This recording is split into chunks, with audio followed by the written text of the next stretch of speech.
What happens when a simple mistake changes everything? Elena, a quiet, hardworking young woman, accidentally sends a flirty text to her untouchable CEO, Damian Wolf. What follows is a journey filled with tension, secrets, and unexpected desire. As their connection deepens, they both confront their walls, and nothing is ever the same. But will their feelings destroy everything they've worked for? Tune in to hear their story unfold, full of mistakes, revelations, and a love neither of them saw coming. Where are you from? Don't forget to subscribe to stay updated on this unforgettable journey. I wasn't the type of girl who made waves. I liked routines, color-coded spreadsheets, and staying invisible. Emails over phone calls, silence over small talk. It made life manageable, predictable, even if it was a little lonely. My job at Arcturus Innovations was my first real step into the adult world, and I intended to walk it carefully. I was the quiet one in the back, double-checking numbers, staying late without being asked, never wearing heels high enough to be heard. It was safe. Until the night I broke every rule I'd ever lived by, with one text I wasn't supposed to send. It was after 11, and I was lying on my couch in mismatched pajamas, eyes heavy, brain mush after finishing a 17-hour day prepping a budget review no one would probably read. My phone buzzed with a string of ridiculous memes from Max, my best friend and longtime supplier of chaos and bad ideas. He sent one last message that made me snort laugh through my exhaustion. Bet your boss is secretly in love with you. Send this and watch him combust. Attached was a bold, shameless message. If I showed up at your door in nothing but confidence, would you let me in? I copied it without thinking, planning to paste it back with a snarky reply. Something like, "Yeah, right, that man probably sleeps in a three-piece suit." But my thumb betrayed me. I tapped the wrong name. My eyes were half closed. My fingers moved faster than my fried brain could process. And then it was gone. Sent. Not to Max. Not to anyone who'd laugh and roll with it. I sent it to Damian Wolf, my boss, the CEO of Arcturus, the youngest billionaire in the city, the man whose name alone caused interns to flinch. The man who once made an entire room go silent with just a glance. Damian Wolf, the man who didn't know I existed beyond my employee ID. I stared at my phone as panic crawled up my spine. My stomach flipped so hard I thought I might throw up. I wanted to scream, but the only sound I made was a pathetic, strangled gasp. My fingers scrambled across the screen. Maybe I could delete it, maybe he wouldn't see it. Maybe I could pretend it was a wrong number or a prank or a virus. Maybe I could move to another country. Then, my phone buzzed. One new message. From him. I couldn't breathe. I couldn't blink. I tapped the screen expecting fury, disgust, a curt demand to report to HR. Instead, it was one word. When. That was it. Not who is this. Not excuse me. Not you're fired. Just when. I stared at the word so long it blurred. My pulse thundered in my ears. My hands were shaking. He couldn't be serious. Could he? Was it a joke? A trap? Was he testing me? Or worse, was he expecting an answer?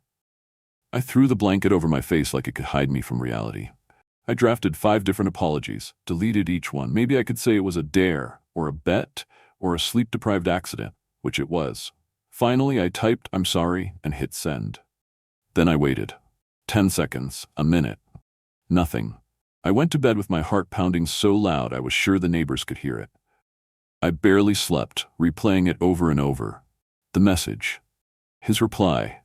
When. That single syllable echoed louder than any scolding could have. And I knew, when I walked into the office the next morning, I wouldn't be just the quiet girl behind spreadsheets anymore. I'd be the one who accidentally flirted with the most powerful man in the building. And he hadn't said no. I walked into Arcturus the next morning like a woman headed to her own execution. My heels clicked too loudly against the polished floor, and every person I passed felt like they somehow knew. The receptionist greeted me with the same blank smile she always did, but my stomach churned like she was holding back laughter. I told myself to breathe, to act normal, to pretend nothing had happened. But normal didn't feel like an option anymore. Not after that text. Not after his reply. I took the long way to my desk, head down, heart racing. I tried to work, to lose myself in numbers and graphs, but my eyes kept darting to my phone, my inbox, the elevator. Every ding made me flinch. Every passing shadow felt like judgment. I typed nonsense just to keep my fingers busy. I didn't know what scared me more, Damian ignoring it or Damian not ignoring it. Hours passed. Meetings came and went. No word, no summons, just silence and my own spiraling thoughts. I kept telling myself it was fine. Maybe he deleted it. Maybe he thought it was a joke. Maybe he'd forgotten it entirely. But Damien Wolf didn't forget things. I had seen him correct a decimal error during a 5-minute brief from a department he didn't even oversee. I had seen him recall employee birthdays, catch silent glances in crowded rooms, shut down million-dollar negotiations with a single sentence. He was deliberate, composed, unreadable. And now he had read that message and responded. By the time the clock neared 5, I thought maybe I'd survived it. Maybe it would all blow over. Then I saw him. He walked through our open-concept bullpen like a storm in a tailored suit. Everyone noticed when Damien moved. Conversations quieted, keyboards paused, eyes followed. But he didn't look at anyone. Not until he passed by my desk. He stopped. My breath caught. My heart dropped into my stomach. He didn't meet my eyes. Didn't even pause long enough for me to speak. He simply placed a slim black folder on my desk and said, in that smooth, controlled voice that made everyone listen, "Top floor, 6. Bring this." Then he walked away. 5 seconds of stunned silence followed. Then Marcus from strategy leaned over and whispered, "Are you okay?" No, absolutely not. But I nodded. My fingers trembled as I opened the folder. It wasn't anything special. A project proposal, half-finished, Paul, not even in my department. There was no logical reason I'd be called upstairs to discuss it. No reason at all. Unless he just needed an excuse. The thought made my chest tighten and my mind race. My instincts screamed at me to run, to fake a migraine, to accidentally on purpose spill coffee on the folder and disappear. But my hands were already gripping it tighter. And at exactly 6, I found myself standing in front of the executive elevator. Heart thudding like a drum. I had never been to the top floor before. It was where the board met, where high-level contracts were signed, and where Damien Wolf had an office that overlooked the entire city, like a king in a glass tower. The elevator ride felt eternal.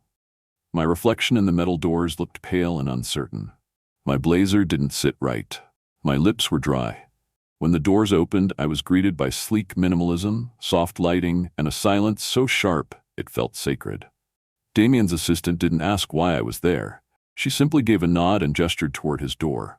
I pushed it open with shaking fingers. He stood near the window, hands in his pockets, framed by the golden glow of sunset bleeding through the glass. He didn't turn around. "I'm assuming you brought the folder." "Yes," I said quietly, stepping inside. "I didn't ask for it because I needed it," he said, still facing the skyline. "I asked because I wanted to see how you'd respond." My breath caught. I clutched the folder like it could shield me from the truth pulsing in the room. "About the message," I began. "It was." He turned, finally meeting my eyes. "I know it was a mistake." I opened my mouth, but no words came. "But the way you handled it," he said, stepping forward, "told me more than the message ever could." I couldn't breathe. Standing there in Damien Wolf's office, hearing him say those words, "I wanted to see how you'd respond," felt like someone had cracked open a door I wasn't supposed to know existed. He wasn't angry. He wasn't mocking me. He was watching, calculating, assessing. And not just as a CEO. I didn't mean to. I started, but he lifted a hand, silencing me with that same calm authority that had frozen boardrooms. "I believe you," he said. Those 3 words stunned me more than any reprimand ever could. He stepped closer, his gaze sharp but not unkind. "You didn't try to cover it up. You didn't follow up with some excuse or try to turn it into something else. You apologized, and you left it alone." "Because I was mortified," I admitted. "That too," he said with a flicker of something close to a smile. "But also because you have something I rarely see around here." "What's that?" "Restraint." I didn't know how to respond. I just held the folder tighter like it might ground me. Damien gestured to the chairs near the window. "Sit." I obeyed before I even registered the command, perching on the edge like I might have to sprint out at any moment. He took the seat across from me, elbows resting on his knees, eyes locked to mine. "There's a product launch in 10 days, he said. "High profile, off-site. I need someone I can trust to handle logistics on my behalf." I blinked. "Me?" "You," he confirmed. "But I'm not even senior level. I've never led anything like that. That's what makes you interesting." The words hit differently, like a challenge, a compliment, and a warning all at once. Damien stood and walked to his desk, glancing at his phone before setting it face down. "I've received more than a few suggestive messages over the years," he said, his voice lower now, more deliberate. "Most of them calculated. Yours wasn't." I flushed. Because it was pathetic. Because it was sincere. The room felt heavier, like gravity had shifted just a little between us. I wasn't sure if he was praising me or peeling me open. "You don't have to take the assignment," he added. "There are other options. I won't hold it against you." But I heard myself say, "I'll do it," before I even processed what it meant. He nodded. "We leave Thursday night. My assistant will coordinate the details." I rose slowly, legs like paper, my thoughts spinning in 100 directions. I reached the door, hand trembling on the knob, when his voice stopped me. "By the way, when I asked when, I wasn't mocking you." I froze, my pulse spiked. I didn't dare turn around. "I didn't think you were," I said softly. "Good," he replied, "because I wasn't joking." The next few days felt like living in a dream I wasn't sure I was supposed to be part of. I buried myself in logistics, calls, schedules, spreadsheets, anything to keep my mind busy. Damien didn't hover, didn't follow up, but I felt him watching. In meetings, in hallway glances, in the way his voice dropped half a note when he spoke my name. Nothing overt, nothing obvious. But something was there, undeniable, heavy with potential. The night we left for the launch, I wore a borrowed dress from my coworker, simple and black but daring by my usual standards. I told myself it was about confidence, about showing up and being capable. But when I saw Damien's gaze linger just a fraction longer across the dinner table, I knew I hadn't worn it just for myself. He barely spoke during the meal, but his eyes never left mine. Every look was a thread pulling tight between us. And just as dessert was served, he leaned in ever so slightly, voice barely above a whisper. "Still haven't answered my question." My breath caught. He didn't need to clarify which question. I looked at him, heart hammering. "Is this part of the project too?" He didn't smile. He didn't blink. "No," he said simply. "This part's just for me." The following days blurred into a mixture of excitement, dread, and a tension that I couldn't shake off. We were deep in the throes of the product launch preparation, everything moving too fast, too perfectly, but I couldn't stop feeling like I was walking on the edge of something huge. Damien kept his distance, professionally of course, but there was a shift in the air every time he entered a room. His gaze lingered a little longer, his words weighed a little heavier. It was as if he knew something I didn't, and yet I knew it too. The launch event took place at a luxury resort 2 hours outside the city, designed for press coverage, investors, and flawless public relations. It was sleek, modern, isolated, perfect for what we were about to roll out. But it felt like the perfect setting for something else. The air between me and Damien had thickened in a way I couldn't ignore, even though neither of us said a word about it. Every glance, every movement of his eyes felt like a subtle question I wasn't sure I was ready to answer. Dinner that night was formal. The guests were all high-level executives, designers, investors. I wore a borrowed dress from a colleague, black, sleek, almost too revealing for my usual comfort zone. But when I caught Damien's eyes across the table, I knew it wasn't just the dress that made me feel exposed. It was him. His gaze was unwavering, his attention impossible to ignore. The room could have disappeared around us, and I still would have felt his focus on me. As dessert was served and the buzz of conversation hummed around us, Damien leaned forward slightly, just enough to let me know this moment was his. His voice was low, barely audible above the chatter, but it hit me like a storm. "Still haven't answered my question." I froze, every ounce of my body on alert. The question. His question. The one that had been hanging in the air since that single-word response to my accidental text. My heart raced. My palms grew slick with sweat as I met his gaze. "Is this part of the project too?" I asked, my voice quieter than I intended. Damien didn't flinch. He didn't even look away. His lips didn't curve into a smile. "No," he said, that calm, controlled tone of his making my chest tighten. "This part's just for me."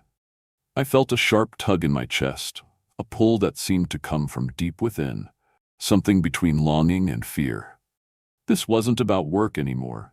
It hadn't been for a while, though I'd refused to admit it to myself. It was something more dangerous, something with real consequences. He was pulling me into his orbit, and part of me wanted to run, while the other part was terrified of what would happen if I did. I tried to push the thoughts away, to keep my focus on the launch, on the success of the event, but Damien's presence lingered. When I got up to give the welcome speech, I felt his eyes track my every move. Every word I said seemed to fall short, but I caught a flicker at the corner of his mouth when I stumbled over a line. His gaze was calculating, like he could see every crack in the surface, every tiny flaw I thought I was hiding. After the speech, I retreated to the terrace, needing space to breathe, to think. The night air was cold, the quiet punctuated only by the faint hum of the event inside. I leaned on the railing, trying to calm my racing thoughts when I heard the unmistakable sound of footsteps approaching. My breath caught, and I turned to find Damien standing a few feet away, his tuxedo jacket discarded, sleeves rolled up, tie loose. He looked nothing like the untouchable CEO I'd grown used to seeing at work. He looked human. Vulnerable, even. "You did well tonight," he said, his voice warm but steady. I swallowed hard. I was nervous. "You didn't show it." His eyes met mine, searching, studying. "You surprised me." I blinked, confused. "How?" "You don't try to impress me," he said quietly, stepping closer, his gaze never leaving mine. "Most people bend over backward to get my attention, but you're different." I didn't know how to respond.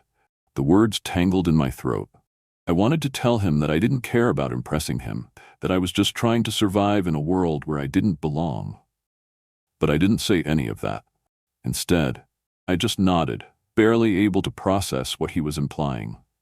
Damien stood there for a long moment, his presence overwhelming, the weight of his words hanging in the air like an unspoken promise. Then, as if the words were dragging him forward, he said, "I haven't dated anyone seriously in years." My heart skipped a beat. I blinked at him, unsure of what to say. "Why are you telling me this?" "Because I want you to understand why I didn't ignore your message." He took a step closer, his hand brushing the railing next to mine. "I didn't fire you, didn't report you, didn't pretend it never happened. I wanted you to know that. Even though it was a mistake, it felt real." Everything inside me stilled. The world around us seemed to disappear, leaving just the two of us standing in the darkness. The silence between us more intense than the blaring noise of the event behind us. I didn't know what to say.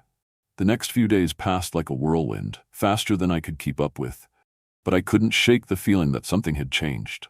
Damien's gaze, his subtle touches, the way he watched me like I was a puzzle he couldn't quite figure out. It all lingered in my mind, even when I tried to push it aside. The work was consuming. Meetings, presentations, calls, it was all piling up, yet I couldn't ignore the silence between us. There was this unspoken tension hanging in the air, a magnetic pull between us that neither of us had acknowledged, but both felt. The morning after the launch event, when I stepped into the office, I tried to act normal. I thought maybe it was just the exhaustion, the late nights, or the adrenaline from the event. But then I saw him. Damien, as always, stood at the top of the company, untouchable and aloof, moving through the office like he owned it, like he owned everything. And yet, his eyes met mine for a fraction of a second longer than usual, and I felt that familiar jolt deep in my chest. It wasn't the look of a boss. It wasn't the cold, calculating gaze that made people cringe. This was different. This was personal. I tried to keep my head down, focusing on my work, trying not to notice the weight of his presence in the room. But it was impossible. I felt his eyes on me every time I looked up. I couldn't stop thinking about the night we shared on the terrace, the way he had confessed things that made my heart race. And yet, nothing was spoken between us. No answers, no clarity. It felt like we were both standing on the edge of something big, too scared to jump. Then, an email arrived, an official one, with an invitation to meet Damien in his office for a private discussion about the event's success and a few project details. My stomach flipped. Every cell in my body screamed that this wasn't just about work. It couldn't be. I walked to his office like a woman headed to her fate. The usual coldness in his office seemed to envelop me as I stepped inside. But Damien was there, as composed as ever. He didn't look at me the way he usually did. He didn't look through me. No. Today, he looked at me like I was something important, something he hadn't figured out yet, and that scared me more than anything. He motioned to the chair across from his desk, and I sat down, my legs barely able to hold my weight. It was the quietest conversation I'd ever had with him.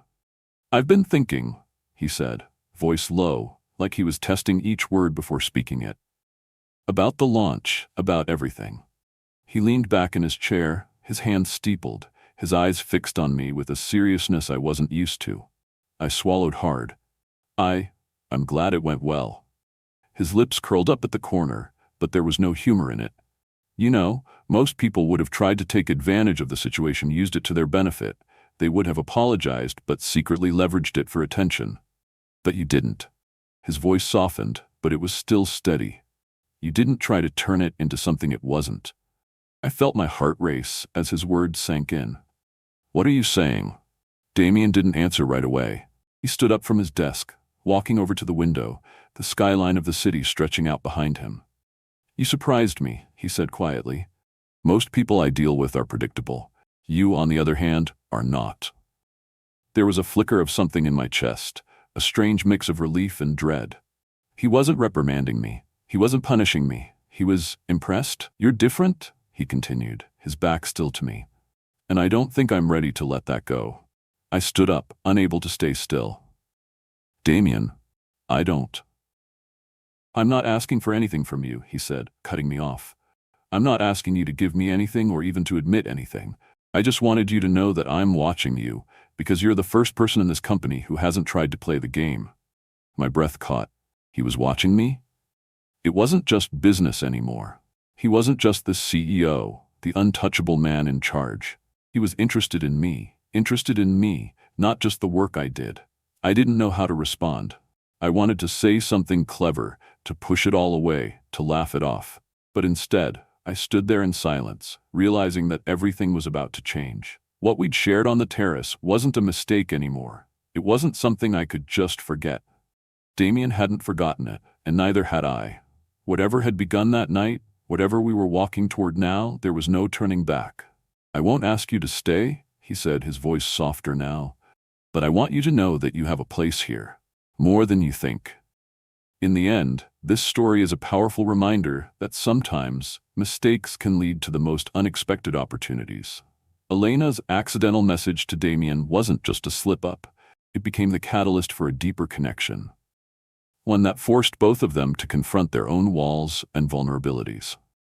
It teaches us that vulnerability, when approached with honesty and grace, can lead to true growth and understanding. We often think that to succeed, we have to play by the rules, follow the script, and hide our true selves. But this story shows that being genuine and stepping outside of our comfort zone can sometimes open doors we never imagined. It also reminds us that no matter how powerful or untouchable someone might seem, they too are searching for something real, something genuine.